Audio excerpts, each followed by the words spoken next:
আজকে আমরা কথা নাটকের পর্বে দেখব যে মন্দিরের ভেতরে মাধু একটি ধাঁধা বলে। সেই ধাঁধা শুনে কথা বাসায় আসে আর ধাঁধাটি খাতায় লিখে আর ভাবে এই ধাঁধায় আমাদের জুনির কাছে পৌঁছে দিবে।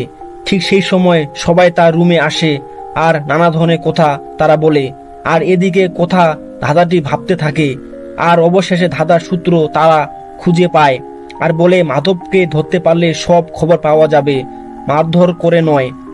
আর এদিকে প্রত্যয় পুলিশকে জানিয়ে দেয় আর বলে এলাকাটা ঘিরে নিতে আর বলে মাছের ভ্যানগুলো ভালো করে চেক করতে। তারপর কথা এভিকে বলে অবশেষে জুনি মন্দিরের মূর্তি চোরদের হাতে ধরা পড়ল।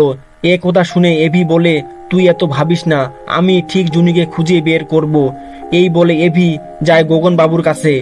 তারপর তারা গগন বাবুর কাছে যাওয়ার আগে গগন বাবু তাদের কাছে চলে আসে আর তারা তাকে দেখে মাধববাবুর কথা জিজ্ঞেস করে।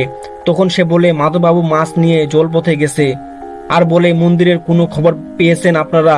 তখন এভি বলে আপনি হয়তো জানেন না, আপনাদের মন্দিরের সব মূর্তি পাচার হয়ে গেছে আর জুনি সব জানার কারণে তাকে তুলে নিয়ে যাওয়া হয়েছে। তারপর গগনবাবু বলে কে বা কারা এগুলো কাজ করতেছে?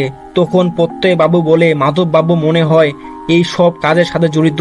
এদিকে সব কথা মিন্ডি শুনে ফেলে আর মাধবকে ফোন দিয়ে সব কথা জানায় আর বলে কোনো সমস্যা নাই, আমি সব মাছ ওদেরকে দেখিয়ে দিছি। তারপর মিন্ডি বলে তুমি ওদেরকে চিনো না, তুমি কোথাও কিছুদিন লুকিয়ে থাকো।